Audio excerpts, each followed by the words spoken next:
काय म्हणतो आंबा? ते काय आहे आंबाचं? तुझ्या हातात काय आहे? आंबाची काय आहे ते? शेपटी.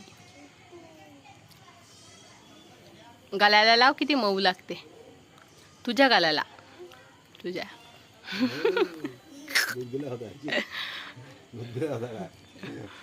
अरे यार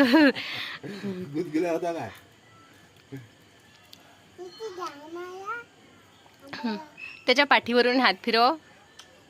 किशी घे त्याची, एक किशी. किशी घे बेटा, एक किशी घे त्याची. पाठीची घे किशी. घे मा किशी घे, एक घे बेटा. मग आंबाचे पण घेत असतात ना.